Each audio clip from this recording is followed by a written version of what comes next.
आइए दोस्तों, करेंगे आज की क्लास को शुरुआत। आज की क्लास में मैं आप सब लोगों के साथ बेटे जो टॉपिक डिस्कस करने वाला हूं, इस टॉपिक का नाम है बैंक रिकॉन्सिलेशन स्टेटमेंट। और जैसा कि आप सब लोगों को पता है, अकाउंट्स की इस क्लास में मैं आप सब लोगों को बीआरएस की आज थर्ड क्लास करवा रहा हूं। इससे पहले हम लोगों ने दो क्लास बैंक रिकॉन्सिलेशन स्टेटमेंट वाले चैप्टर पर किया। और जैसा कि आप लोगों को पता है कि मैं ये जो क्लास आप लोगों के लिए रिकॉर्ड कर रहा हूं, मैंने आप लोगों को क्या बताया था कि आप ये मान करके मेरे साथ इस क्लास को पढ़िए कि मैं 1-to-1 स्टूडेंट को पढ़ा रहा हूं। आप सिर्फ अकेले मेरे सामने बैठे हैं और मैं सिर्फ आपके लिए यहां बैठा हूं और मैं आपको एक एक चीज क्लियर करने वाला हूं। सही है? तो चलिए, आप लोगों के पास मेरा कॉन्टेक्ट नंबर है। आप टाइम टू टाइम मेरे को अपने जो डाउट्स हैं वो व्हाट्सएप पर डाल दिया कीजिए, वो कोई दिक्कत नहीं है। और साथ ही साथ जो है मेरे साथ जो लाइव कनेक्ट होते हैं बच्चे, वो तो इसमें मेरे साथ डाउट ले ही लेते हैं। चलिए, तो जो लोग बाद में रिकॉर्डेड क्लास करते हैं, तो वो रिकॉर्डेड क्लास वाले बच्चे, आप लोगों के पास कॉन्टेक्ट नंबर होता है, तो उस कॉन्टेक्ट नंबर पर आप अपने डाउट्स, अपनी क्वेरीज जो है वो सोल्व करवा सकते हैं। दूसरा, ये जो मैंने ये क्लासेस का फोल्डर आपको बना के दिया है, इसके अंदर जो है मैंने आपको लगभग सब क्वेश्चंस के सॉल्यूशन जो है मैं बना के दे रहा हूँ। साथ साथ चैप्टर जब हमारा खत्म होगा, जो जो क्वेश्चंस मेरे को लगेगा कि क्वेश्चंस में बच्चों को डाउट आ सकता है, उनकी मैं अलग से वीडियोस आपके लिए बनाता हूँ। चलिए, तो आज की जो क्लास है बेटे, मैंने आप लोगों को लास्ट क्लास में बैंक रिकॉन्सिलेशन स्टेटमेंट, ये वाला जो टॉपिक स्टार्ट करवाया था, मैंने आप लोगों को बताया था कि बैंक रिकॉन्सिलेशन स्टेटमेंट बनाने के दो तरीके हैं। सही मायने में तो तीन तरीके हैं। केस नंबर 1, मैंने आपको बताया था कि जहां आपको balance as per cash book आपको गिवन होगा और बैलेंस एज पर पासबुक आपको फाइंड आउट करना होगा। हम लोग balance as per cash book से स्टार्ट करेंगे और बैलेंस एज पर पासबुक जो है उस पर हम लोग लेकर जाएंगे।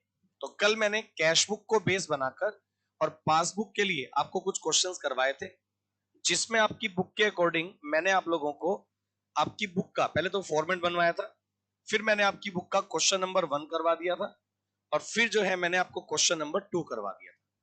और इसके बिहाफ पर मैंने आप लोगों को ये बोला था कि क्वेश्चन नंबर 3, 4, 5, 6, 7, 8 ये क्वेश्चंस आप कम से कम कर लीजिए। और मैंने इन क्वेश्चंस के बिहाफ पर जब दिया, तो मैं इसमें से रैंडमली एक दो क्वेश्चन जो मेरे को लगता है जिन पॉइंट्स में आप लोगों को डाउट आ सके होंगे, एक बार मैं मेरे मन से पहले वो क्वेश्चंस करवा रहा हूं। फिर जो डाउट्स अगर जिन बच्चों ने मेरे पास सेंड किए, मैं वो भी देख लूंगा। तो पहले 8 क्वेश्चन में से मैंने फर्स्ट और सेकंड करवाया था। अभी क्लास में मैं एक बार पहले थर्ड क्वेश्चन करवा रहा हूं। इसका एक पॉइंट नंबर 4 है जो मेरे को लगता है कि बच्चों को डाउटफुल हो सकता था। ठीक है, एक तो मैं आपको ये वाला क्वेश्चन करवा रहा हूं और उसके बाद जो है मैं आप लोगों को जो क्वेश्चन करवा रहा हूं, वो मैं आपको क्वेश्चन नंबर 7 एक बार जो है ट्राई करवा रहा हूं। क्वेश्चन नंबर 7 का भी 5th नंबर जो पॉइंट है, वो हम लोग जो है एक बार डिस्कस करने वाले हैं। और बाकी तो जो क्वेश्चन अगर आप बोलेंगे तो डाउट में मैं वो डाउट ले लूंगा।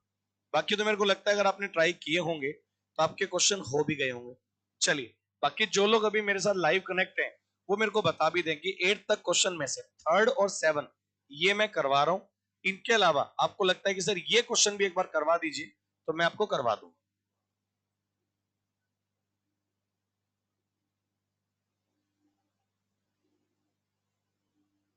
चलिए, तो मैं आप लोगों को क्वेश्चन नंबर थर्ड के साथ एक बार स्टार्ट करवा रहा हूं। आपकी बुक का जो क्वेश्चन नंबर थर्ड है बेटे, यहां से मैं आप लोगों को एक बार करवा रहा हूं स्टार्ट। क्वेश्चन नंबर थर्ड से हम लोग कंटिन्यू करने वाले। क्वेश्चन नंबर 8 तक मैंने आपको करने के लिए दिया था, फिर भी मैं आपको एक बार क्वेश्चन नंबर थर्ड अपने मन से, मेरे को लगता है कि इसमें एक दो पॉइंट हैं जिसमें बच्चे का डाउट आ सकता है, तो मैं क्वेश्चन नंबर थर्ड और क्वेश्चन नंबर 7 एक बार फटफट से करवा रहा हूं। उसके बाद मैं ये मान लूंगा कि क्वेश्चन नंबर 8 तक का डाटा आपका हो जाएगा सोल्व। फिर हम लोग आएंगे अगले टॉपिक पर, जो कि होगा पासबुक से कैश बुक। तो पहले आज हम लोग कैश बुक से पासबुक वाले क्वेश्चंस और पासबुक से कैश बुक वाले क्वेश्चंस, इनके ऊपर वर्किंग कर देंगे। और सही बात बताऊं, अगर आप ईमानदारी से मेरे साथ काम कर रहे हो, तो मैं आज आपको क्लास के एंड में जाके बताऊंगा कि आपके पास करने के लिए कितना सारा होमवर्क है। अगर आप वो सारा काम करेंगे, मैं आपको बता रहा हूं ईमानदारी से, चैप्टर के आप पूरे धागे खोल दोगे। इतने सारे क्वेश्चंस मैंने आपको प्रैक्टिस में इस चैप्टर में दे रखे। तो चलिए, क्वेश्चन नंबर थर्ड से शुरुआत करते हैं बेटे। क्वेश्चन नंबर थर्ड में अगर आप देखेंगे तो इसमें लिखा गया on comparing cash book with the passbook of Naman it was found that on 31st March 2005 bank balance ₹40,960 shows by cash book differ from the bank balance as per passbook.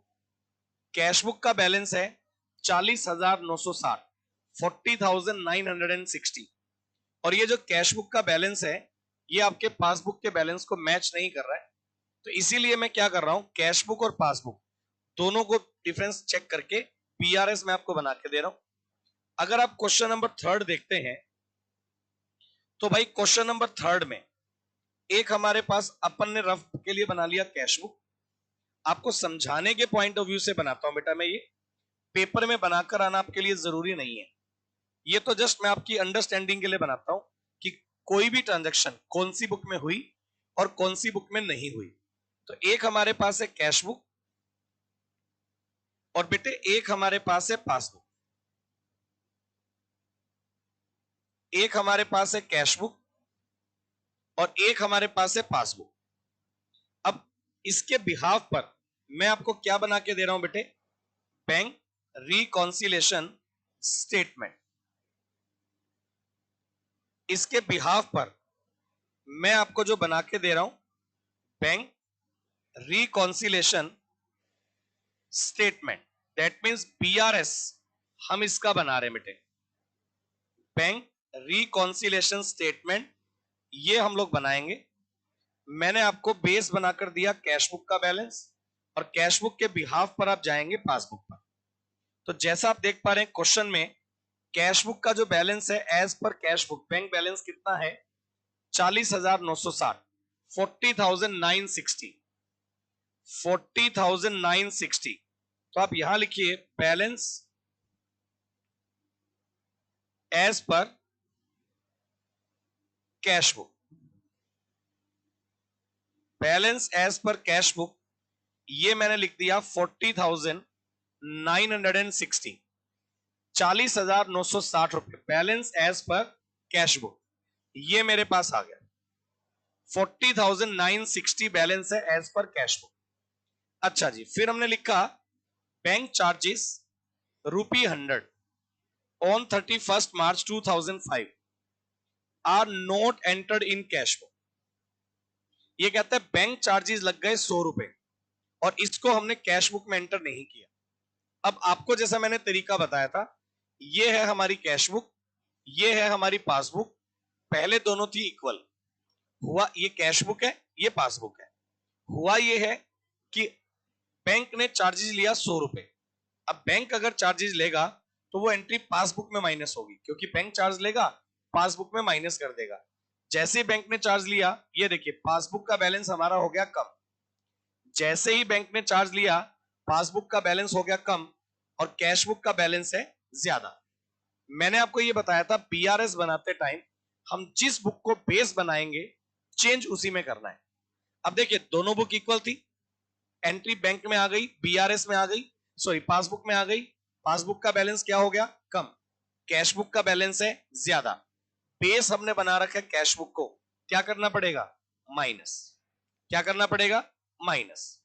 तो अगर मान लीजिए बात करेंगे बैंक चार्जेस की, तो bank charges वाली जो ये एंट्री है ये पासबुक में माइनस हो रखी थी, कैश बुक में भी क्या करनी पड़ेगी माइनस। बेस जिस बुक को बनाएंगे चेंज उसी में करना है। और आप लोग बच्चे जो मेरे साथ लाइव कनेक्ट है वो लोग क्या करेंगे साथ साथ मेरे को रिप्लाई करते रहेंगे कि कौन सी एंट्री प्लस होनी है और कौन सी एंट्री माइनस होनी है, वो आप मेरे को साथ साथ रिप्लाई भी करते चलिए। और जो लोग रिकॉर्डेड में कर रहे हैं मेरे साथ, आप तसल्ली से करिए, कहीं कोई गैप नहीं आएगा, एक एक चीज मैं बढ़िया बताने वाला हूं। चलिए पॉइंट नंबर 2 में, पॉइंट नंबर 2 में लिखा गया बेटे as on 21st March 2005 a debtor paid ₹2,000 into the company bank in the settlement of his loan account or settlement of his account, but no entry was made in cash book of the company in respect of this. एक customer ने हमारे bank account में ₹2,000 deposit किया। अब एक customer अगर हमारे bank account में 2,000 डिपॉजिट करेगा तो ये एंट्री पहले जाएगी पासबुक में और पासबुक का बैलेंस जो है वो अप हो जाएगा, क्योंकि बैंक में डिपॉजिट हुआ तो पासबुक का बैलेंस हो गया अप और कैश बुक का बैलेंस है कम। अब हमें क्या करना पड़ेगा, कैश बुक में 2000 वापस से प्लस करना पड़ेगा। बिल्कुल आप सही कह रहे हैं, कैश बुक में 2000 आप प्लस कर रहे हैं। जो बच्चे इस क्लास को रिकॉर्डेड करेंगे आप ये बात मानकर चलेगा, मैं आपके साथ ही बैठा हूं और आप अपने तरफ से बोलते चलिए प्लस होगा या माइनस होगा और उसके अकॉर्डिंग आप करते चलिए, बिल्कुल मजा आएगा आपको। चलिए पॉइंट नंबर थर्ड। और दूसरी बात, यहां मैं अपना समय बचाने के लिए, टाइम बचाने के लिए जो नरेशन है वो लिख नहीं रहा हूं, मैं सिर्फ अमाउंट फिल कर रहा हूं। लेकिन मैंने आपको बताया था आप बिना नरेशन के आप क्वेश्चन मत प्रैक्टिस करिएगा, क्योंकि पेपर में अगर आपने बिना नरेशन के कर दिया, बाई चांस जल्दीबाजी में आप भूल गए ना नरेशन लिखना, आपके मार्क्स नहीं आएंगे, मैं आपको पहले ही बता दूं। तो बिना नरेशन के आप मत करिएगा, ध्यान रखिएगा इस बात को। चलो उसके बाद अगर हम लोग बात करें बेटे, फिर लिखा हुआ है check totalling 12,980 issued by the company and duly recorded in cash book before March 31st 2005। हमने टोटल 12,980 रुपए के चेक इशू किए, but not presented at the bank for the payment until the date. लेकिन पेमेंट के लिए present नहीं हुए। अब बेटे अगर हम चेक इशू करेंगे तो चेक इशू होता है कैश बुक से। अगर हमने अपने सप्लायर को चेक इशू किया 12,980, तो 12,980 की एंट्री हमारी कैश बुक में से माइनस हो गई। अब कैश बुक में से चेक इशू होने से कैश बुक का बैलेंस तो हो गया कम और पासबुक का बैलेंस है ज्यादा। बेस क्योंकि हमने कैश बुक को बना रखा है तो ऐड करना पड़ेगा। बिल्कुल आप सही जवाब दे रहे हैं मेरे साथ साथ, 12,980 को वापस से ऐड करना पड़ेगा। एक ही बात अपने दिमाग में सेट करनी है बेटे, बेस जिसको बनाएंगे चेंज उसी में करना है। हम लोग जो क्वेश्चन कर रहे हैं उसमें बेस हमने कैश बुक को बनाया तो चेंज भी हम लोग कैश बुक के अकॉर्डिंग करने वाले हैं। ठीक बात है ना। चलिए पॉइंट नंबर थर्ड के बाद point number four. Point number four के लिए मैंने क्वेश्चन करवाया, ये कहता है अ bill of ₹6900 discounted with the bank entered into the cash book without recording the discount charge of ₹800। ये कहता है एक बीआर हमें मिला था 6900 का और ये बीआर हमने बैंक से करवाया डिस्काउंट, जिस पर बैंक ने डिस्काउंट चार्जेस लिए 800। अब आप मेरी बात को सुनिए, एक बीआर हमने बैंक से करवाया डिस्काउंट, हमारा कोई कस्टमर है उसने हमें बीआर दिया, बीआर लेकर हम पहुंच गए बैंक में और बैंक में जाके हमने बोला कि भाई ये बैंक ये जो बीआर है ये डिस्काउंट कर दो। तो बैंक को हमने 6900 का बीआर दिया तो हम कैश बुक में 6900 की एंट्री कर देंगे। आप पहले मेरी पूरी बात समझिए, हमने कैश बुक में 6900 की एंट्री कर दी होगी, सही है। फिर हुआ क्या, बैंक ने उसको डिस्काउंटेड किया और बैंक ने चार्ज ले लिए 800। बैंक ने चार्ज कितने ले लिए 800, और बैंक अगर 800 चार्ज लेस करेगा तो बैंक भाई साहब हमारी पासबुक में क्रेडिट करेगा 6100।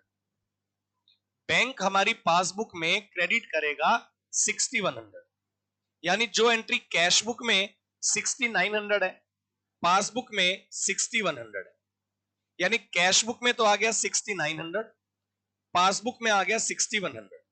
तो आप जरा सोचिए, जितना अमाउंट दोनों बुक में है और जो कॉमन है उसका तो पंगा ही नहीं है, यानी जो एंट्री 6100 का अमाउंट ऐसा है, देखो जो यहां भी है पासबुक में भी है और जो कैश बुक में भी है।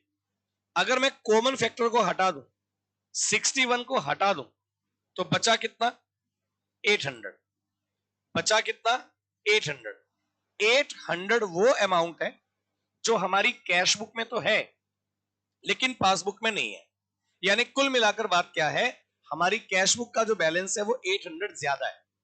अब फिर वही बात, दो बुक है कैश बुक और एक पासबुक, और एक एंट्री कैश बुक में है 800 ज्यादा, तो कैश बुक का बैलेंस है ज्यादा पासबुक का बैलेंस है कम, तो 800 हमें क्या करना पड़ेगा, माइनस करना पड़ेगा। 800 हमें माइनस करना पड़ेगा, वो मैंने कर दिया। बताओ ये वाली बात क्लियर है क्या, बिल्कुल सही है जी। उसके बाद पढ़िए नेक्स्ट पॉइंट क्या है, उसके बाद पढ़िए नेक्स्ट पॉइंट क्या है। ये कहता है 3520 entered in cash book as paid into the bank on 31 March 2005। हमने 3520 कैश बुक में एंटर किया 31 मार्च 2005 में, but note credited by the bank until the following day. इसका मतलब 3520 कैश बुक में हमने जमा किया। अब कैश बुक का जो बैलेंस है वो 3520 जब जमा किया तो अब ये मानिएगा कैश बुक में 3520 कैश बुक में तो रिकॉर्ड हो गया, लेकिन ये कहता है बैंक ने पासबुक में एंटर नहीं किया। अब फिर वही बात आ गई कि जो एंट्री कैश बुक में तो है लेकिन बैंक ने पासबुक में नहीं किया, तो कैश बुक का बैलेंस तो बढ़ गया, कैश बुक का बैलेंस तो अप है, लेकिन पासबुक का बैलेंस अप नहीं हुआ। तो कैश बुक का बैलेंस है ज्यादा और पासबुक का बैलेंस है कम।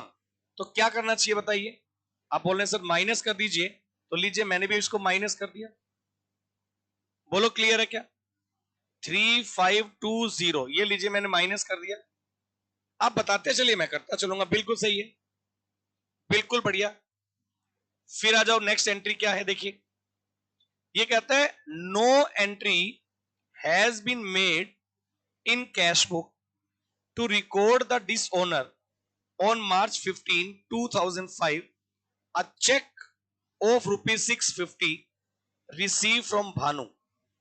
अब भाई साहब भानु से हमें 650 का चेक मिला, चेक हमने बैंक में डिपॉजिट कर दिया और चेक हो गया डिसओनर। अब हमने जब कैश बुक में चेक डिपॉजिट किया होगा, जरा सोचिए अब क्या हुआ। अगर आप प्रैक्टिकली समझें, अगर हमें भानु से चेक मिले और उसे हम लोग बैंक में करें डिपॉजिट, तो भाई साहब क्या होगा जरा समझिए। अगर भानु से चेक मिले और उसे हम लोग करें बैंक में डिपॉजिट 650, तो टू भानु लिखकर ये चेक हमने कैश बुक में तो रिकॉर्ड कर दिया, एंट्री कैश बुक में तो आ गई। ठीक बात है या नहीं है। अब चेक गया बैंक में क्लियरेंस के लिए और चेक हो गया डिसओनर, तो बताइए क्या बैंक हमें क्रेडिट करेगा। जब चेक डिसओनर हुआ ही नहीं तो बैंक का बैलेंस बढ़ेगा ही नहीं। तो प्रैक्टिकली देखें, अब बैंक ने हमें डिसओनर होने के बाद बताया भी नहीं। अब प्रैक्टिकली देखें तो एंट्री कैश बुक में तो आ चुकी है लेकिन पासबुक में नहीं है, यानी कैश बुक का बैलेंस 650 से है ज्यादा और पासबुक का बैलेंस है कम। तो बताइए क्या करना पड़ेगा। कैश बुक का बैलेंस है ज्यादा, पासबुक का बैलेंस है कम, तो 650 का जो अमाउंट है वो वापस से माइनस करना पड़ेगा। आप बिल्कुल सही कह रहे हैं, माइनस कर दिया जी। चलिए हमने अब इतनी सारी वर्किंग करने के बाद ये सारा काम हो गया और मेरे को लगता है इसके अलावा और कोई पॉइंट ही नहीं है। तो अगर मैं बात करूं 40,960 प्लस 2000 प्लस 12,980, तो ये वैल्यू आ गई 55,940। और इधर आप देखेंगे 100, 800, 3520 और 650, तो ये वैल्यू आ गई 5070। और अगर आप इसको माइनस करके चलेंगे तो वैल्यू आ गई 50,870, ये वैल्यू आ गई। तो भाई इतना वर्किंग अगर आपने कर दिया तो मैं ये मान लेता हूं कि ये बैलेंस एज पर पासबुक निकल कर आ जाएगा। ये बैलेंस एज पर पासबुक निकल कर आ जाएगा। और बेटे बैलेंस एज पर पासबुक जो होगा वो कौन सा बैलेंस होगा, फेवरेबल है तो ये क्रेडिट बैलेंस होगा। बैलेंस एज पर पासबुक जो होगा अगर ये फेवरेबल कॉलम में आ रहा है तो ये क्रेडिट बैलेंस होगा। चलिए बिल्कुल सही जवाब आप सब बच्चे दे रहे हैं। और बेटा इसके बाद जैसा कि मैंने बताया जो क्वेश्चंस मैंने दिए हैं उन क्वेश्चंस में मेरे को ऐसा लगता है कि क्वेश्चन नंबर 3 करवाने के बाद क्वेश्चन नंबर 4, 5, 6 आपके हो जाने चाहिए। अगर किसी का डाउट आता है तो आप मेरे को मेरे व्हाट्सएप नंबर पे डाल दीजिएगा, मैं आपको सॉल्यूशन बनाकर वीडियो दे दूंगा। अदरवाइज अगर आपका डाउट नहीं है तो आप मेरे साथ चलते चलिए और आप आ जाइए क्वेश्चन नंबर 7 पर। चलिए क्वेश्चन नंबर 7 पर आ जाइए। और क्वेश्चन नंबर 7 जो है देखिए उसमें क्या लिखा गया, मैं आपको करवा रहा हूं क्वेश्चन नंबर 3 के बाद क्वेश्चन नंबर 7 पर। बाकी क्वेश्चन मेरे को लगता है कि बड़े आराम से आपके हो जाने चाहिए।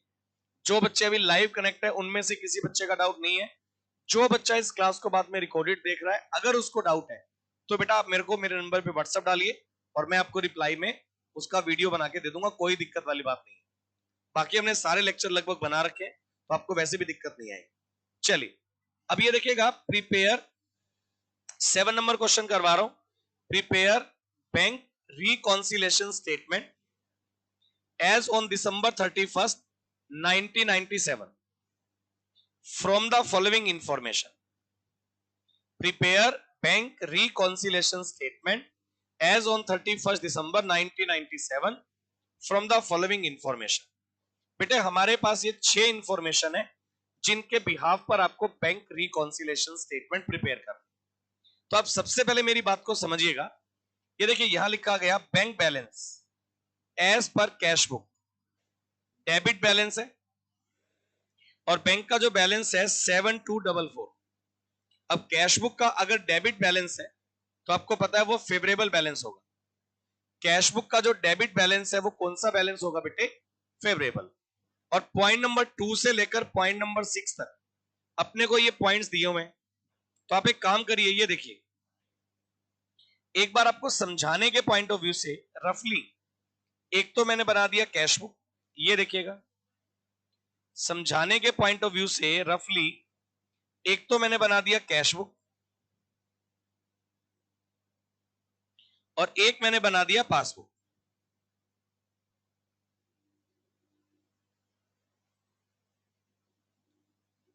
समझाने के पॉइंट ऑफ व्यू से एक बना दिया मैंने कैश बुक और एक बना दिया मैंने पासबुक और एक उसके बाद मैं बनाने वाला हूं बेटे बीआरएस। एक मैं आपको बनाकर देने वाला हूं बीआरएस।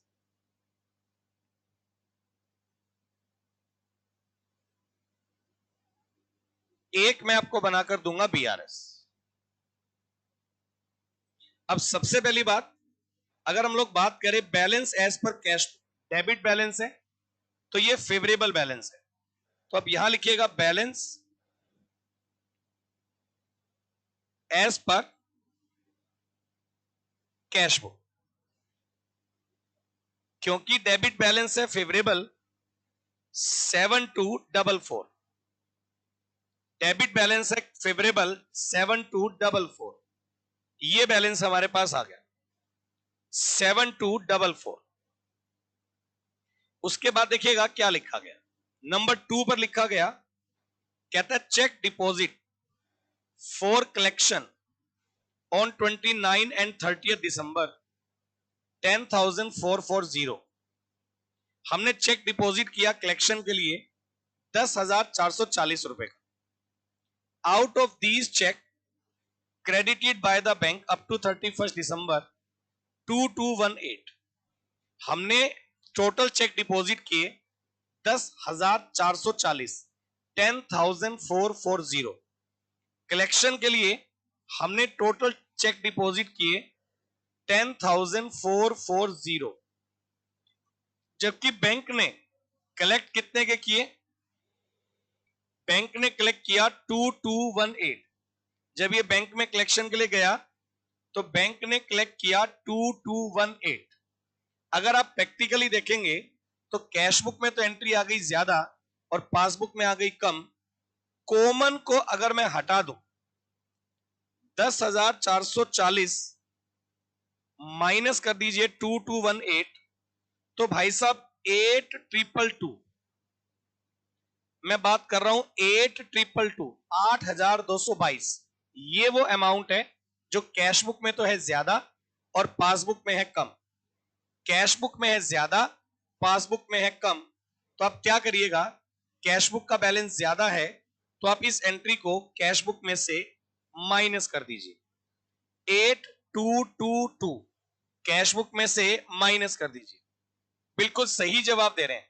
जो बच्चे मेरे साथ लाइव कनेक्ट हैं वो साथ में सही जवाब दे रहे हैं और जो बच्चे रिकॉर्डेड से कर रहे हैं वो आप साथ साथ बोलते चलिए कि सर ये वाला पॉइंट ऐसे होगा। मैं समझ जाऊंगा, हमारा दिल का रिश्ता है भाई, समझ जाऊंगा मैं। चलिए अगर इसके बाद हम लोग बात करें point number 3, check issued before 31 December 1997 but not presented for the payment till 31st December 616। हमने चेक इश्यू तो कर दिया लेकिन पेमेंट के लिए प्रेजेंट नहीं हुआ 616 रुपए। इसका मतलब 616 ये वाली जो अमाउंट है, हमने कैश बुक से चेक इश्यू किया 616, ये एंट्री कौन सी बुक में आ गई? कैश बुक में। और कौन सी बुक में नहीं आई है? पासबुक में नहीं आई है। इसका मतलब है कैश बुक का बैलेंस तो आपका हो गया कम और पासबुक का ज्यादा हो गया। तो आप बताइए क्या करना पड़ेगा? कैश बुक का जो बैलेंस है कम हो गया था 616, दोबारा से ऐड कर दीजिए। बोलो क्लियर है क्या? 616 दोबारा से ऐड कर दीजिए, सही है ना? चलो, उसके बाद हमारे पास क्या है जी? ये कहता है incidental charges. Incidental charges no advice to the company ₹10। Incidental charges bank ने लगा दिए 10 रुपए। अब भाई बैंक अगर इंसिडेंटल चार्जेस लगाएगा तो वो एंट्री पासबुक में से कम हो जाएगी। बैंक ने पासबुक में से इंसिडेंटल चार्जेस लगा दिए 10 रुपए। अब पासबुक का जो बैलेंस है वो तो हो गया कम और कैश बुक का बैलेंस है ज्यादा। तो बताइए कैश बुक में से भी 10 रुपए क्या कर देने चाहिए अपने को? लेस। सब बच्चों का जवाब आ रहा है सर कैश बुक में से भी ये 10 रुपए आप लेस कर दीजिए। कर दिया मैंने लेस। उसके बाद है पॉइंट नंबर 5। ये देखिए, इस पॉइंट के लिए मैंने क्वेश्चन करवाया था। इस पॉइंट के लिए मैंने क्वेश्चन करवाया था। ये कहता है 480 and 840 were two debit entries in passbook. Passbook में दो डेबिट एंट्री है, एक 480 की और एक 480 की, 840 की। And 480 reverse bye the bank before 31 दिसंबर 1997। देखिए मैं आपको समझाता हूं। बैंक से गलती क्या हुई कि बैंक ने हमारी पासबुक में दो एंट्री डेबिट कर दी, एक 480 से, एक 480 से, 840 से। बैंक ने हमारी कैश बुक पासबुक में दो एंट्री डेबिट कर दी, एक 480 रुपए से, एक 840 रुपए से। बैंक से ये मिस्टेक हो गई और बैंक ने दो एंट्री पासबुक में डेबिट कर दी। उसके बाद क्या हुआ? लिखता है but ₹480 reverse bye the bank before 31 दिसंबर। लेकिन बैंक को 31 दिसंबर से पहले पता लग गया कि भाई ये जो 480 वाली एंट्री डेबिट हमने की है ये हमसे मिस्टेक हो गई है।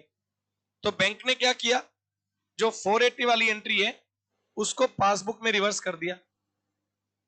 अब 480 वाली एंट्री अगर पासबुक में रिवर्स कर दिया तो जैसे ही एंट्री को आप रिवर्स करेंगे उसका इफेक्ट 0 हो जाएगा। इसका मतलब 480 वाली एंट्री का तो अब कोई लेना देना नहीं है। बैंक से पहले मिस्टेक हो गई थी, बैंक ने डेबिट किया और बाद में उसको क्रेडिट भी कर दिया, रिवर्स कर दिया। अब बात रह गई 840 रुपए वाली एंट्री के लिए। अब ये 840 रुपए वाली एंट्री पासबुक में माइनस हो रखी है और जब हमने चेक किया कहता है it is found that ₹840 related to the subsidiary of this company.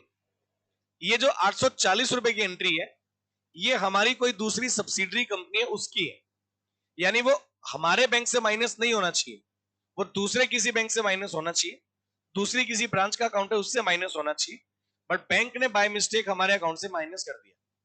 तो अब अपन क्या करेंगे?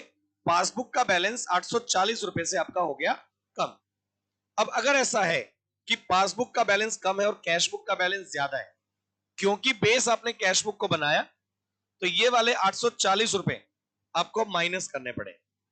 पासबुक का बैलेंस 840 से कम हो गया है तो एक बार के लिए आपको बीआरएस बनाते टाइम कैश बुक में से भी 840 रुपए का अमाउंट माइनस करके चलना पड़ेगा।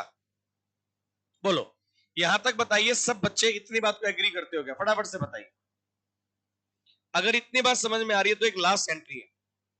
ये कहता है transfer by the bank to another account of the company with no advice 2100। Bank ने हमारे अकाउंट से 2100 निकालकर दूसरे किसी अकाउंट में ट्रांसफर कर दिए और हमें बताया तक नहीं। इसका मतलब बैंक अगर 2100 ट्रांसफर करेगा तो इसका मतलब यह हुआ कि पासबुक का जो बैलेंस है वो 21 से माइनस हो गया, यानी बैंक ने हमारे किसी अनदर अकाउंट में 2100 ट्रांसफर किए, जिसके लिए बैंक ने हमें इन्फॉर्म नहीं किया। तो इसका मतलब हमारी पासबुक का बैलेंस 2100 कम हो गया होगा। बिल्कुल सही है। अब पासबुक का बैलेंस 2100 कम हो गया तो अपने को क्या करना पड़ेगा? कैश बुक को बेस बनाया तो कैश बुक को भी 2100 कम करना पड़ेगा। अगर हमने ये सारी एंट्रीज बना दी तो 7244 और 616 ये वैल्यू आ गई 7860। और अगर आप क्रेडिट माइनस साइड की बात करें तो हमारे पास ये वैल्यू आ गई 11172। ये वैल्यू आ गई। -7860 किया तो भैया बैलेंस जो है वो माइनस साइड के नीचे बच रहा है। बैलेंस जो है वो माइनस साइड के नीचे बच रहा है और बैलेंस एज पर पासबुक है। इसे आप क्या नाम दे देंगे? Balance as per passbook. और मैं आपको एक बात बता दूं, बैलेंस एज पर पासबुक जो बच रहा है, क्योंकि ये नेगेटिव बैलेंस है, पासबुक का नेगेटिव बैलेंस आपके लिए डेबिट बैलेंस होगा। ये बात भी ध्यान रखिएगा।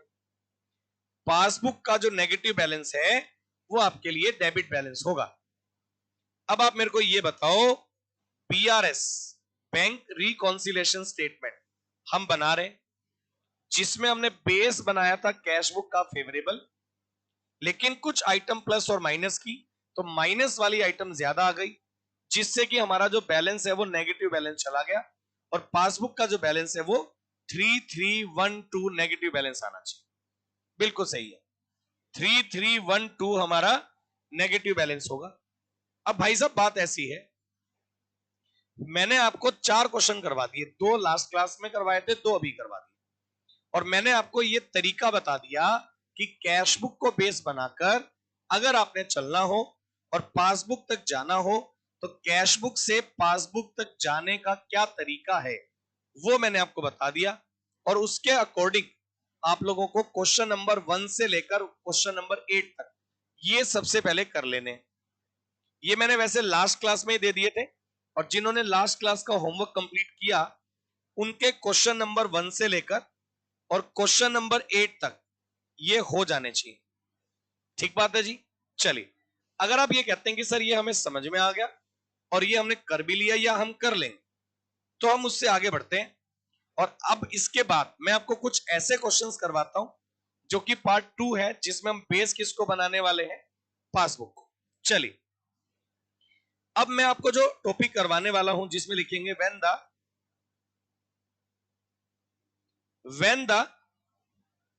balance as per passbook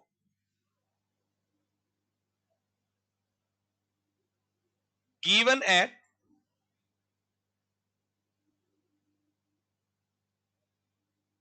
starting point, when the balance as per passbook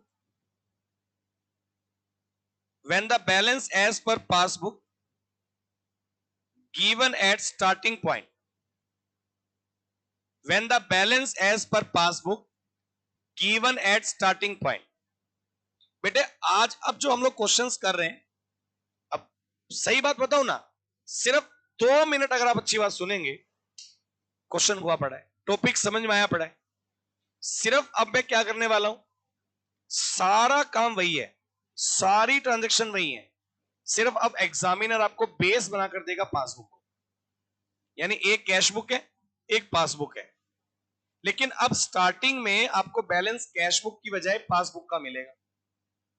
transaction वही है, एंट्रीज वही है, लेकिन बेस किसको बनाना पड़ेगा? पासबुक को। और अब फिर मैं क्या बोलूंगा, बेस जिसको बनाए चेंज उसी में करना होता है।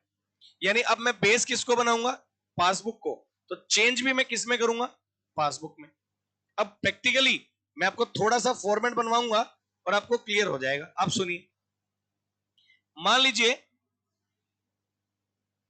मैं ज्यादा टाइम नहीं लगाऊंगा फॉर्मेट में, मैं डायरेक्टली क्वेश्चन पर आ जाऊंगा। मान लीजिए एक हमारे पास कैश बुक है,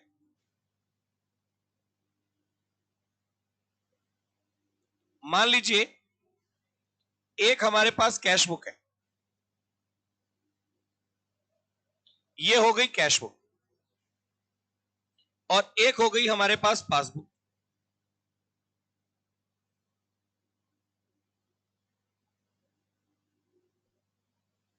मान लीजिए एक हमारे पास है कैश बुक और एक हमारे पास है पासबुक, और हम लोग क्या बनाने वाले हैं?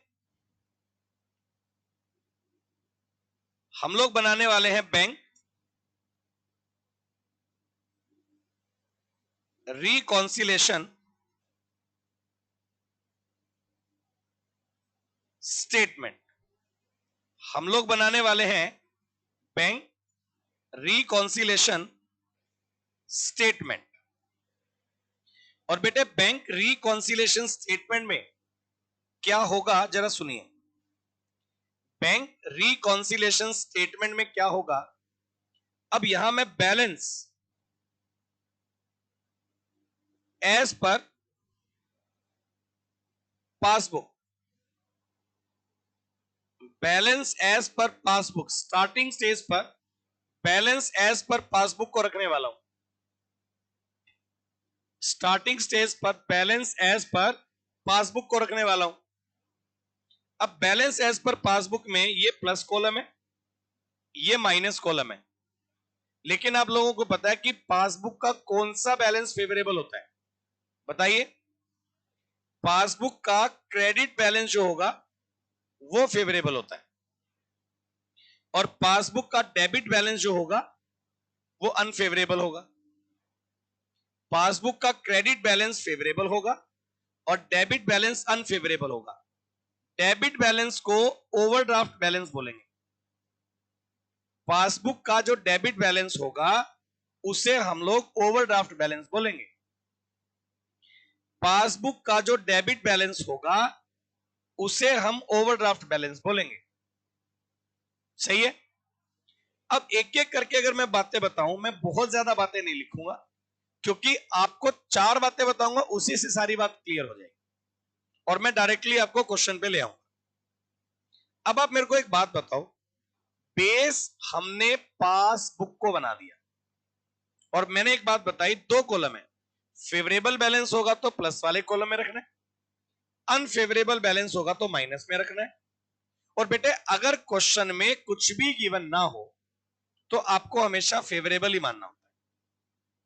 सही बात है ना? अब सुनिए, सबसे पहली एंट्री क्या है? लिखिएगा cheque deposit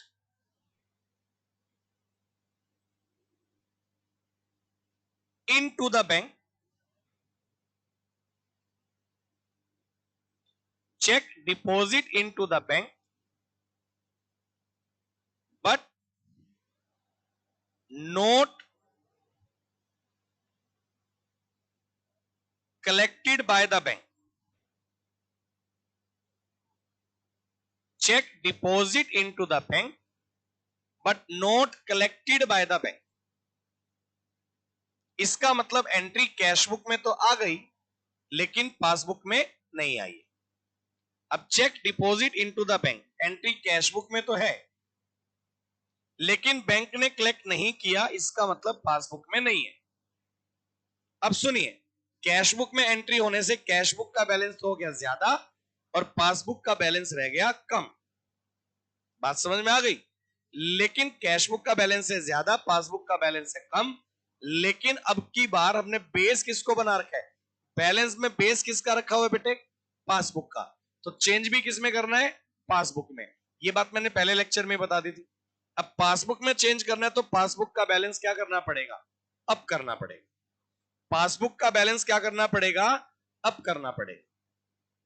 check deposit into the bank but not collected by the bank. तो ये बैलेंस कैश बुक में तो था लेकिन पासबुक में नहीं है। बेस आपने पासबुक को बना रखा है तो पासबुक को वापस से क्या करना पड़ेगा? अब करना पड़ेगा। तो इसलिए पासबुक में क्या हो जाएगा बेटे? प्लस। बिल्कुल सही जवाब दे रहे हैं सब बच्चे, बिल्कुल बढ़िया। पॉइंट नंबर 2 लिखते चलिए, ज्यादा पॉइंट नहीं लिखवाऊंगा, बस एक बार थोड़ा आइडिया आ जाए आप लोगों को, फिर मैं क्वेश्चन पे आ जाऊंगा। देखिए नंबर 2 है cheque issue to supplier but note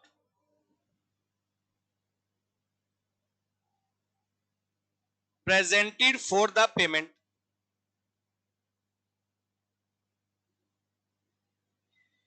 Check issued to supplier but not presented for the payment. Cheque issue to supplier, बेटे अगर हमने सप्लायर को चेक इशू किया तो एक बात बताइए, अगर हमने चेक सप्लायर को इशू किया तो ये एंट्री पासबुक में से तो क्या हो गई है, कम, कैश बुक में से तो क्या हो गई है, कम, और पासबुक में से कम नहीं हुई है, क्योंकि चेक इशू करने की एंट्री हम कैश बुक में तो रिकॉर्ड कर देंगे, लेकिन जिसको हमने चेक इशू किया उसने पेमेंट के लिए प्रेजेंट ही नहीं किया। इसका मतलब कैश बुक तो हो गई कम और पासबुक का बैलेंस है ज्यादा। क्योंकि अब मैं बेस पासबुक को बना रहा हूं तो माइनस करना पड़ेगा भैया पासबुक में से। बेस जिसको बनाएंगे चेंज उसी में करना है। बताइए ये वाली बात क्लियर है? पॉइंट नंबर थर्ड लिखिएगा, amount directly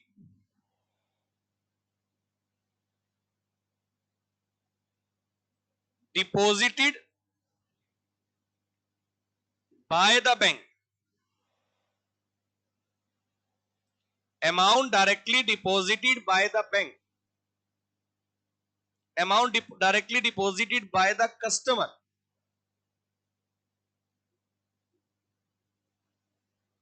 in our bank account. ऐसा लिखिए, amount directly deposit by the customer in our bank account. अब एक कस्टमर ने हमारे बैंक अकाउंट में डायरेक्टली पैसा डिपॉजिट कर दिया। अब अगर कस्टमर हमारे अकाउंट में डायरेक्टली पैसा डिपॉजिट करेगा तो ये वाली एंट्री पासबुक में तो प्लस हो गई, ये वाली एंट्री पासबुक में तो प्लस हो गई, लेकिन कैश बुक में नहीं आई। पासबुक का बैलेंस तो हो गया ज्यादा और कैश बुक का बैलेंस है कम। अब ये बताइए आप बेस किसको बनाकर बैठे, पासबुक को। तो पासबुक का बैलेंस है ज्यादा तो वापिस से क्या करना पड़ेगा, माइनस करना पड़ेगा। सही है। पॉइंट नंबर फोर, एक्सपेंसेस लिखिएगा, expenses paid by the bank. Expenses paid by the bank on our standing order, on our standing order. Expenses paid by the bank on our standing order, but no information received from bank. अब expense ने, bank ने हमारे कहने पर कुछ expenses का payment कर दिया। अब अगर बैंक एक्सपेंसेस का पेमेंट कर देगा तो वो एंट्री कौन सी बुक में जाएगी बताओ भाई, पासबुक में। बैंक ने एक्सपेंस पेमेंट कर दिया, पासबुक का बैलेंस क्या हो गया, कम। बेस भी अपन ने पासबुक को बना रखा है। अगर पासबुक का बैलेंस कम हो गया, बेस पासबुक है तो वापस से इंक्रीज करना पड़ेगा, प्लस करना पड़ेगा। बिल्कुल सही जवाब दे रहे हैं आप। तो पासबुक का बैलेंस क्या हो गया, प्लस, बिल्कुल सही है। तो अब एक बात समझिए, ये देखिएगा, हमने ऐसा कर दिया, कैश बुक और पासबुक ये सारा आ गया। आप मेरे को एक बार बताएं सब बच्चे, क्या आपको इतना क्लियर है? बताओ भाई, इतना क्लियर है? अब आपने इनका सबका टोटल कर लिया। सबका टोटल करने के बाद फिर आप यहां से क्या लिखेंगे, balance as per passbook, balance as per passbook. ये दो कॉलम है और सिमिलरली वही सेम दोनों का टोटल करने के बाद आप बैलेंस, जो साइड ज्यादा है वहां बैलेंस लिखिएगा, balance as per cash book, not passbook, passbook को तो बेस ही बनाया था हमने। Balance as per cash book बचेगा, और अगर बैलेंस फेवरेबल बचेगा तो वो डेबिट बैलेंस होना चाहिए, क्योंकि कैश बुक का फेवरेबल बैलेंस डेबिट होगा। और अगर नेगेटिव के नीचे बचेगा तो कैश बुक का क्रेडिट बैलेंस होगा, क्योंकि क्रेडिट बैलेंस हमारे लिए नेगेटिव होगा। डेबिट बैलेंस है तो फेवरेबल कॉलम के नीचे आएगा, नेगेटिव बैलेंस है तो उसको क्रेडिट बैलेंस मानकर चले। आप सब बच्चे मेरे को इतना बता दो पहले, इतना आप सब लोगों को क्लियर है? बोलिए, ठीक है जी। तो अब चलिए फिर, अगर आपको इतना क्लियर है, सबसे पहली बात, बैलेंस एज पर पासबुक से हमने स्टार्ट किया और हम आ गए balance as per cash book पर। अगर आपको यह फॉर्मेट क्लियर है तो जो बुक अपन पढ़ रहे हैं उसमें 8 क्वेश्चन तक तो कैश बुक से पासबुक वाले थे, और 9 क्वेश्चन से, ये देखिए पहले तो मैंने पासबुक से कैश बुक पर जाने का एक स्टैंडर्ड फॉर्मेट जो है वो बना रखा है, इसमें मैंने जबकि ज्यादा टर्म्स प्लस माइनस करके दिखा रखी है। और उसके बाद अगर अपन पासबुक से कैश बुक पर आते हैं तो ये देखिएगा आपके पास क्वेश्चन नंबर 9 से स्टार्ट है, और अगर आप पासबुक से कैश बुक पर जाएंगे तो क्वेश्चन नंबर 9 से लेकर और क्वेश्चन नंबर 13 तक कुछ क्वेश्चंस हैं जिनमें हम पासबुक से कैश बुक पर जाएंगे। सही है ना? तो चलिए एक बार अपन क्वेश्चन नंबर 9 से स्टार्ट करते हैं। एक बार हम लोग क्वेश्चन नंबर 9 से स्टार्ट करते हैं, और अब क्वेश्चन करते टाइम ये याद रखिएगा कि आपने बेस जो है पासबुक को बना रखा है, तो चेंज भी पासबुक के अकॉर्डिंग करना है। तो देखिए जरा फिर, ये देखो आपको मैं बता रहा हूं बेटे, एक हमारे पास है कैश बुक। मान लीजिए आप जब अकाउंटिंग कर रहे हैं, एक तो आपके पास है कैश बुक, ये रफली समझाने के लिए बना रहा हूं, और एक आपके पास है पासबुक। रफली एक आपके पास है कैश बुक और एक आपके पास है बेटे पासबुक। ये बन गया। और हम लोग जो बनाने वाले हैं वो बनाने वाले हैं बैंक रिकॉन्सिलेशन स्टेटमेंट। हम लोग बनाने वाले हैं बैंक रिकॉन्सिलेशन स्टेटमेंट। हम लोग बनाने वाले हैं बैंक रिकॉन्सिलेशन स्टेटमेंट। अब बैंक रिकॉन्सिलेशन स्टेटमेंट के लिए सबसे पहले लिखेंगे बैलेंस एज पर पासबुक। सबसे पहले हम लोग लिखेंगे बैलेंस एज पर पासबुक। अब बैलेंस एज पर पासबुक पर अगर अपन जाएं तो ये देखिएगा overdraft balance as per passbook 7600 हमें गिवन है। बेटे ओवरड्राफ्ट बैलेंस नेगेटिव बैलेंस को बोलते हैं, पासबुक का ओवरड्राफ्ट बैलेंस है 7600, तो इसका मतलब पासबुक का आपको नेगेटिव बैलेंस गिवन है। नेगेटिव बैलेंस गिवन है तो आप माइनस में लिख लो। अब चलिए उसके बाद एंट्री नंबर 2 में लिखा हुआ है cheque deposit but not collected by the bank 8560। Cheque deposit but not collected by the bank. अब आपको मेरी बात समझनी है, cheque deposit but not collected, इसका मतलब ये चेक कौन सी बुक में आ गया? Cheque deposit but not collected, ये वाला चेक कैश बुक में तो आ गया, लेकिन बैंक ने कलेक्ट नहीं किया, इसका मतलब पासबुक में नहीं आया। कैश बुक में तो आ गया लेकिन पासबुक में नहीं आया। कैश बुक का बैलेंस है ज्यादा, पासबुक का बैलेंस है कम, तो बताइए क्या करना चाहिए? कैश बुक का बैलेंस है ज्यादा, पासबुक का बैलेंस है कम, क्योंकि हमने बेस पासबुक को बनाया। तो आप बोलेंगे सर 8560 ये ऐड हो जाएगा। बिल्कुल सही कह रहे हैं, ऐड हो जाएगा। पॉइंट नंबर 2 के बाद पॉइंट नंबर 3 पर आ जाओ। चलो पॉइंट नंबर 2 के बाद पॉइंट नंबर 3 पर आ जाइए। लिखा गया incidental charges not recorded in cash book ₹80। Incidental charges है 80 रुपए और ये कैश बुक में रिकॉर्ड नहीं हुआ। अब इंसिडेंटल चार्जेस 80 रुपी, ये एंट्री कौन सी बुक में आ गई? तो आप देखेंगे इंसिडेंटल चार्जेस हमारे पासबुक में तो माइनस हो गया, लेकिन कैश बुक में माइनस नहीं हुआ, क्योंकि हमने बेस पासबुक को बना रखा है। तो 80 रुपी वापिस से क्या करना पड़ेगा? ऐड। बेटे अब की बार बेस क्योंकि पासबुक है तो चेंज भी पासबुक में ही कर रहा हूं मैं। पासबुक में से कम हो गया था, बेस पासबुक बना रखा है, इसलिए मैंने ऐड कर दिया। पॉइंट नंबर 4 देखिए जरा, लिखा गया cheque issue but not presented for the payment 3400। Cheque issue but not presented for the payment, यानी हमने अपनी कैश बुक से चेक इशू कर दिया लेकिन वो अभी तक पेमेंट के लिए प्रेजेंट नहीं हुआ।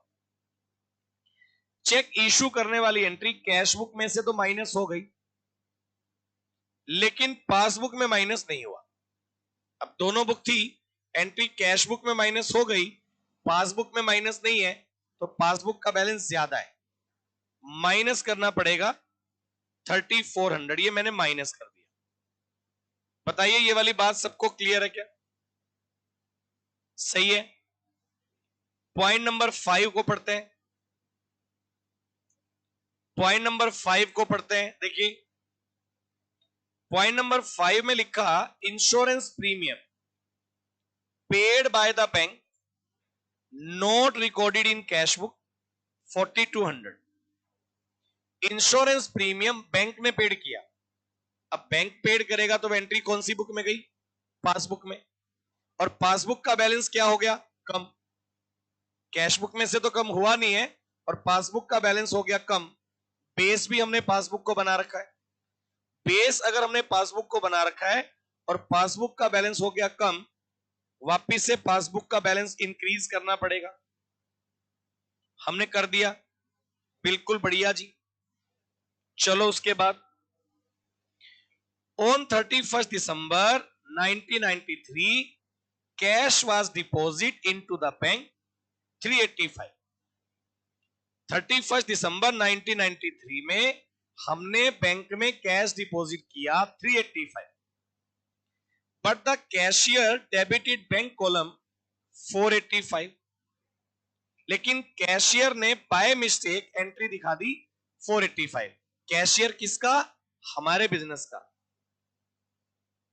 कैशियर किसका? हमारे बिजनेस का।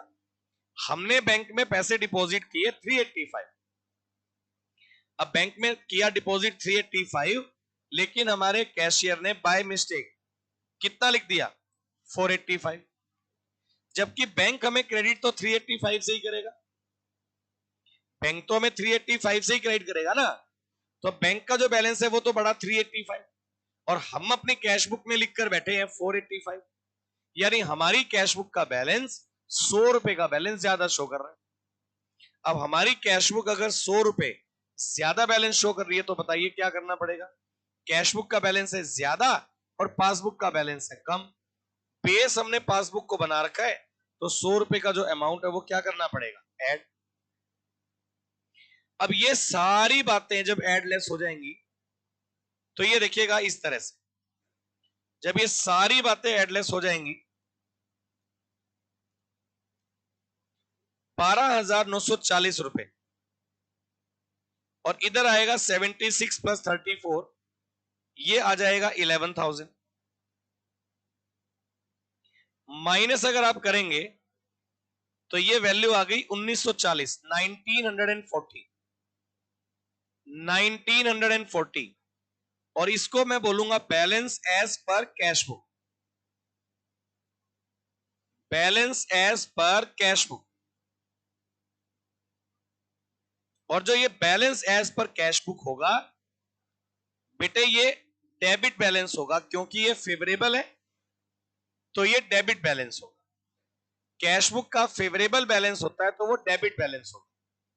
कैश बुक का बैलेंस निकला और ये क्योंकि फेवरेबल है तो कैश बुक का फेवरेबल बैलेंस हमेशा बेटे डेबिट होगा। बताएं ये वाली बात क्लियर है क्या? अगर आपको इतना क्लियर है तो बेटे मैं इससे आगे बढ़ रहा हूं और मैं इस क्वेश्चन के बाद 9 नंबर क्वेश्चन के बाद सर 6 एंट्री एक बार रिपीट कर दीजिए। यस बेटा 6 एंट्री में लिखा, कहता है cash deposit into the bank 385। हमने बैंक में 385 डिपॉजिट किया, बट द कैशियर, कैशियर का मतलब हमारा जो अकाउंटेंट है, कैशियर है, उसने क्या किया, बैंक कॉलम में 485 की एंट्री कर दी। अब हमारे कैशियर ने अगर 485 की एंट्री कर दी, इसका मतलब हम बैंक में जमा तो करके आए 385, और हमने यहां to cash account bank column में लिख दिया 485। इसका मतलब हमारे अकॉर्डिंग बैंक बैलेंस कितना बढ़ गया, 485। जबकि बैंक में डिपॉजिट 385 हुआ तो बैंक भी हमें क्रेडिट कितने से करेगा, 385 से करेगा। यानी कैश बुक में तो है 485, पासबुक में है 385। ऐसे बनाइए, बताओ क्लियर है क्या? बिल्कुल बढ़िया। अब आप एक बात बताइए, इतना काम करने के बाद क्वेश्चन नंबर 9 जो मैंने करवाया, मैं देख पा रहा हूं क्वेश्चन नंबर 10, 11 आराम से हो जाएंगे, 12 आराम से हो जाएगा। अब ट्राई करिएगा, अगर डाउट आएगा तो मैं करवाऊंगा, बट मेरे को लगता है 10, 11 और 12 ये आप बड़े आराम से कर देंगे, इसमें दिक्कत नहीं आनी चाहिए। आप एक बार है ना 13 नंबर क्वेश्चन पर आओ, मेरे को इसका जो डाटा है थोड़ा ठीक लग रहा है, एक बार इसको अपन कर लेते हैं। 13 नंबर क्वेश्चन का जो डाटा है वो मेरे को ठीक ठाक लग रहा है, एक बार इसको हम लोग कर लेते हैं। देखिए जरा, क्वेश्चन नंबर 13 अपन करेंगे बेटे, और क्वेश्चन नंबर 13 में वही फिर से एक मान लीजिए रफली हमारे पास है कैश बुक, रफली एक हमारे पास है कैश बुक,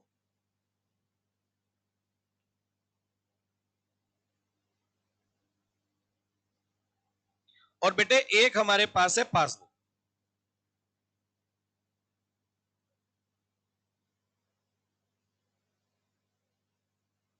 एक हमारे पास है कैश बुक और एक हमारे पास है पासबुक, और हम लोग बनाने जा रहे हैं बैंक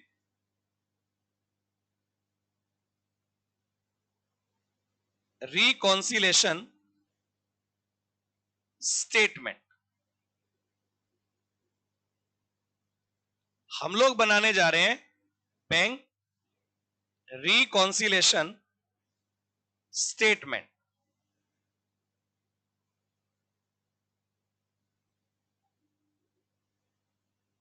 कुछ इस तरह से हम लोग बीआरएस बनाएंगे। बेटे अगर मैं इसको स्टार्ट करूं, देखिएगा, अगर मैं इसको स्टार्ट करूं तो एक बार देखिएगा,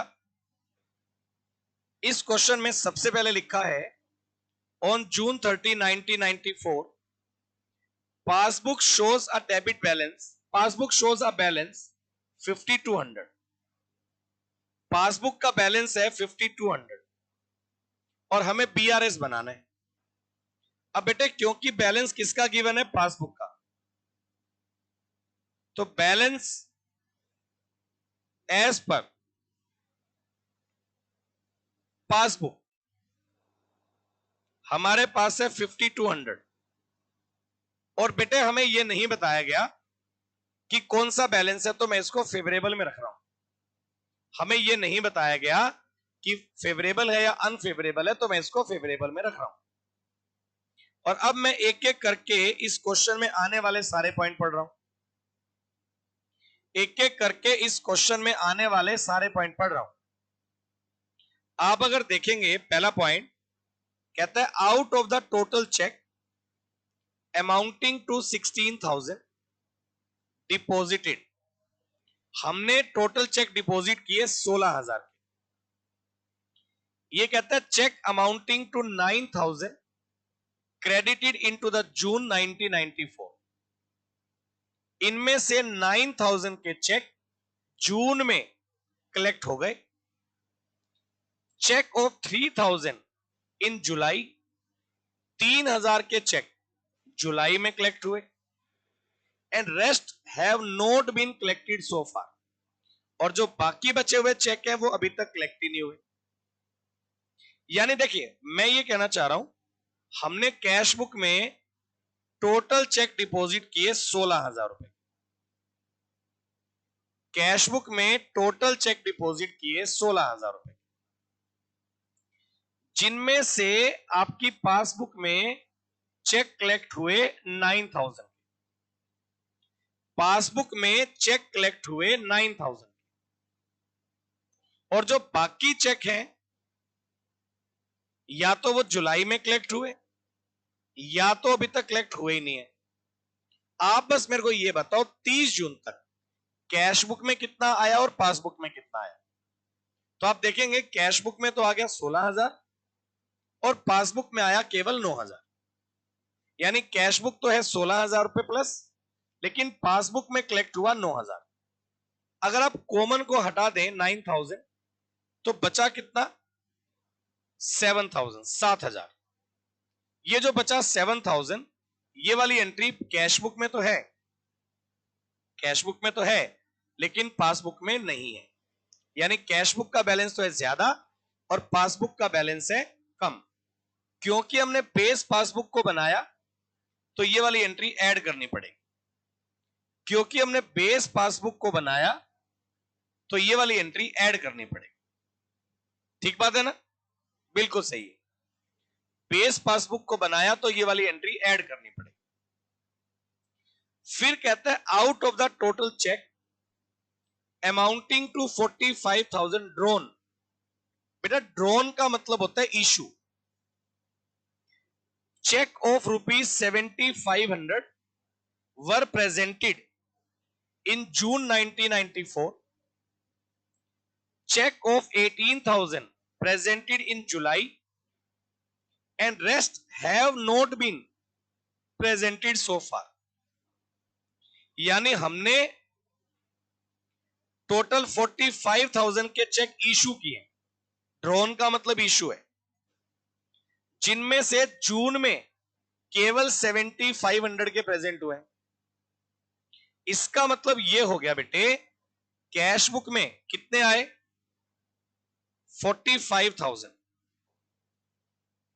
जबकि पेमेंट के लिए प्रेजेंट हुआ 7,500 पासबुक में। पासबुक में आया केवल 7,500, कैश बुक में तो आ गया 45,000, पासबुक में आया केवल 7,500। तो आप क्या देखेंगे, जो कॉमन वाला पार्ट है वो हटा दो, तो क्या देखेंगे? 37,500। ये वाली जो एंट्री है, अब ये कौन सी बुक में आ गई? तो आप बोलेंगे सर ये कैश बुक में तो माइनस हो गई है, लेकिन पासबुक में माइनस नहीं हुई है। चेक हमने 30 कॉमन हटा दें, 37,500 के चेक कैश बुक में तो माइनस हो गए, पासबुक में माइनस नहीं हुए। तो क्या करना पड़ेगा? माइनस या प्लस बताइए। 37,500 कैश बुक में माइनस हो गए हैं, तो पासबुक में भी हमें माइनस करने पड़ेंगे, क्योंकि बेस हमने पासबुक को बनाया। चलें जी आगे, क्योंकि बेस हमने पासबुक को बनाया तो माइनस करना पड़ेगा।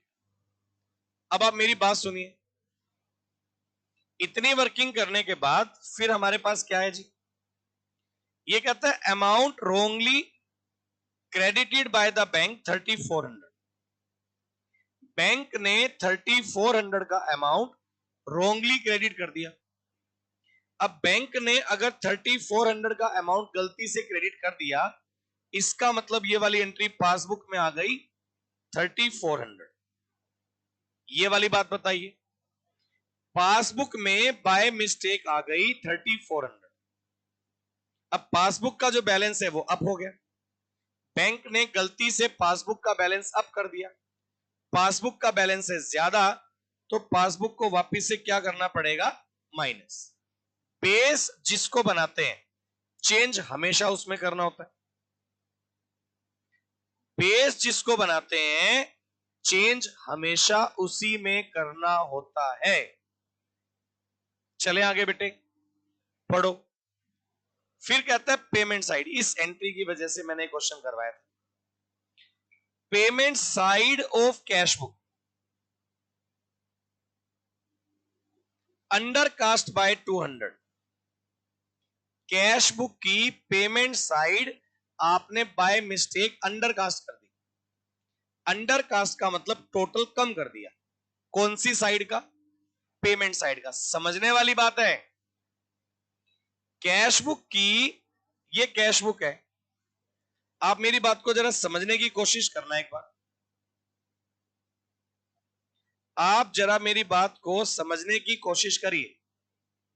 ये कैश बुक की रिसिप्ट साइड है और ये कैश बुक की पेमेंट साइड है। अब ये रिसिप्ट साइड का टोटल है और ये पेमेंट साइड का टोटल है। रिसिप्ट, अब आपसे गलती क्या हुई? देखो, सबसे पहली बात तो रिसिप्ट में से पेमेंट माइनस करके बैलेंस निकलता है।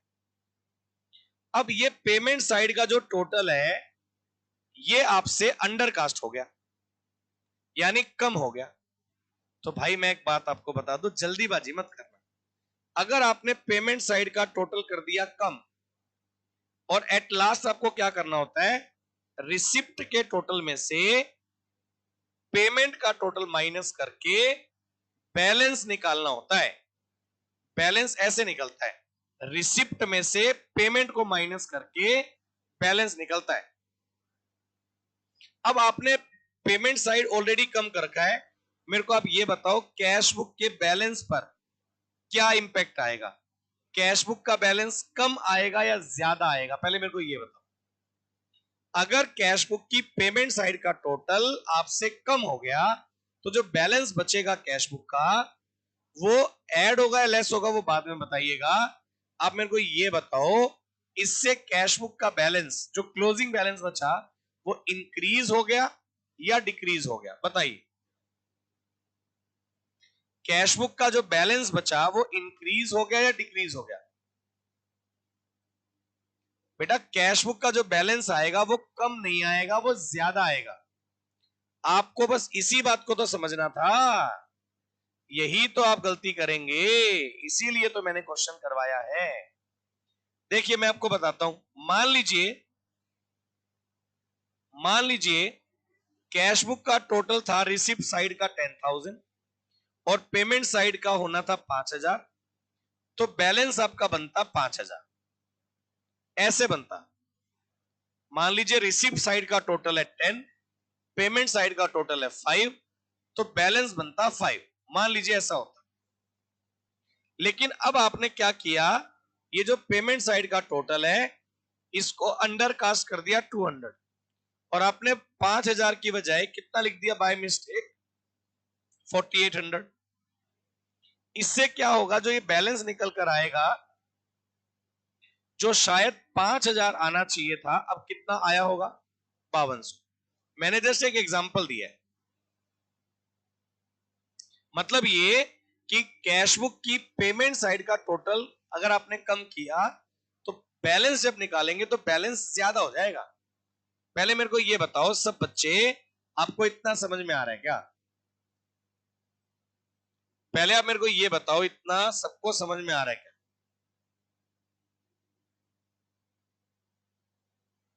बोलिए। तो भैया ऐसी सिचुएशन में अब आपको क्या करना है? कैश बुक का जो बैलेंस है वो हो गया ज्यादा और पासबुक का बैलेंस हो गया कम। अंडरस्टूड सी बात है। कैश बुक का जो बैलेंस है वो आपका 200 रुपए ज्यादा बैलेंस शो कर रहा है और बेस हमने किसको बना रखा है? पासबुक को।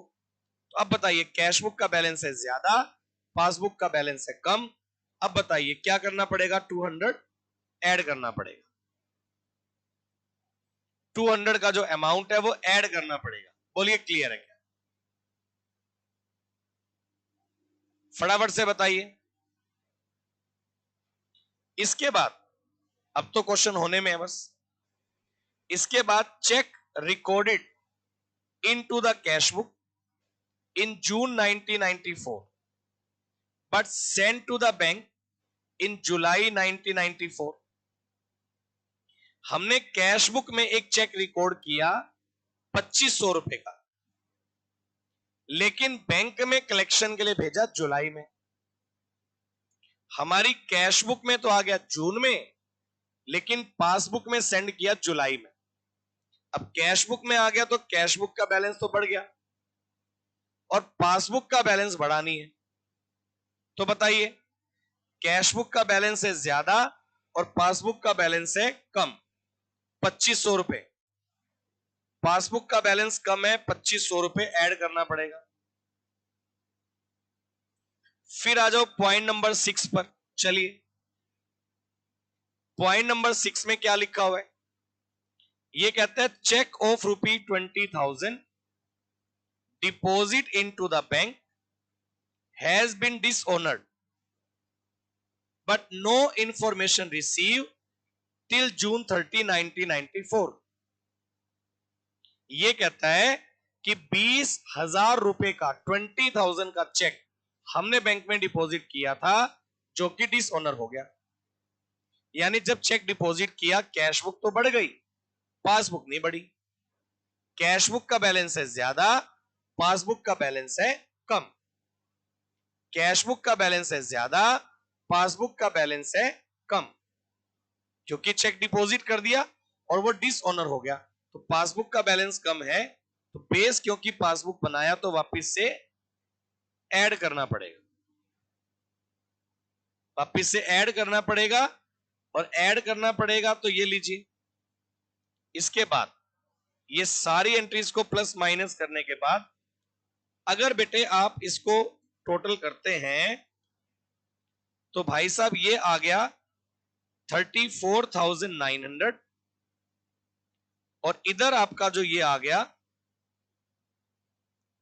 40,900। माइनस करके चलेंगे तो ये बैलेंस आ गया 6,000 और जो बैलेंस बचेगा 6,000 वो हमारे लिए क्या होगा? Balance as per cash book. और क्योंकि ये माइनस कॉलम में आ रहा है तो अनफेवरेबल बैलेंस होगा, इसलिए 6,000 रुपए ओवरड्राफ्ट या अनफेवरेबल बैलेंस माने। 6,000 रुपए ओवरड्राफ्ट या अनफेवरेबल बैलेंस माने। सब बच्चे मेरे को ये वाली बात बता दीजिए, ये वाली बात सबको क्लियर है? अगर आपको इतना क्लियर है तो मैंने आपको कैश बुक से पासबुक और पासबुक से कैश बुक तक के 1 से लेकर 13 क्वेश्चन तक ये बेटा मैंने आपको करवाए हैं। पहले आपको मेरी बात को अच्छे से समझना है। अभी अब क्लास को स्टॉप करने का टाइम नहीं है, अब क्लास को सुनने का टाइम है। अब आपको करना क्या है? आप जो बुक मैंने आपको दी है, आप अगर उस बुक में देखेंगे तो क्वेश्चन नंबर 13 तक मैंने करवा दिया, आपको होमवर्क कर लेना है। उसके बाद आपके पास है अमेंडेड कैश बुक वाला concept, procedure for bank reconciliation statement with the help of amended cash book. ये हमने अभी तक नहीं पढ़ा, ना ही आपको आज इसे करना है। और इसके मैंने क्वेश्चन नंबर 14, 15 और 16 तीन ही क्वेश्चन मैंने बुक में दिए हुए हैं। उसके बाद एक बार रेगुलर बेसिस पर मेरा ये चैप्टर इतने क्वेश्चन से खत्म हो जाता है। लेकिन उसके बाद मैंने कुछ तो ट्रू फॉल्स दे रखे हैं, जिसमें लास्ट ईयर एग्जाम पेपर में पूछे गए क्वेश्चन भी हैं, वो आप रीडिंग कर लीजिएगा। और ट्रू फॉल्स क्वेश्चन को खत्म करने के बाद आपको मेरी बुक में बहुत सारे क्वेश्चन मिलेंगे, जिनमें सबसे पहले क्वेश्चन है ICAI मॉड्यूल से।